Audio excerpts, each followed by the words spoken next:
Rory Stewart has made similar comments this week where he said, actually, the future for conservatism is to reject Farageism, populism, anti-immigration, and get back to what he calls the centre. Liberal centrists like Rory Stewart have an uncanny ability to define the centre as being where people like them are.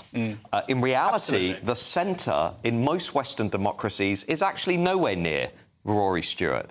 In Britain, there's majority support for reducing migration in 80% of all seats. The public are fed up with illegal migration, and they're fed up with the forever wars, which liberal internationalists like Stewart and others supported and left a string of chaos and failures across the Middle East and elsewhere.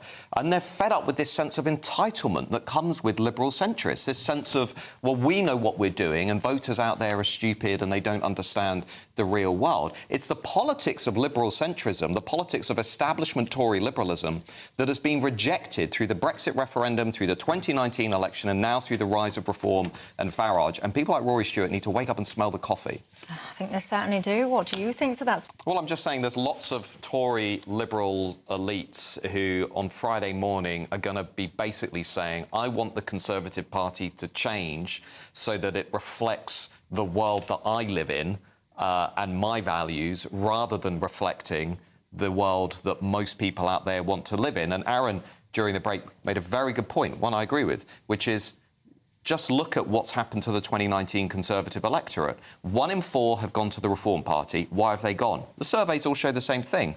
They don't want the small votes. They want lower immigration. There is no debate about this. There is no discussion. The reason the Conservatives have imploded is because they've lost Conservative voters. Now, Rory Stewart and others can either get on the train and kind of get with reality, or they can keep saying, let's turn the Conservatives into the Lib Dems, and maybe we'll win a majority by targeting the big cities and the university towns and areas where people like us live, except guess what? Labour and the Lib Dems now dominate those areas.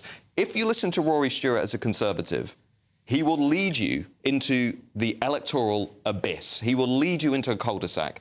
The future is exactly what the Tories did in 2019. Build a broader coalition with cultural Conservatives, with patriotic, hard-working people across northern England, small towns, coastal communities. And I'm afraid to say, liberal Tory elites can't build that kind of coalition. That's what they've just shown us.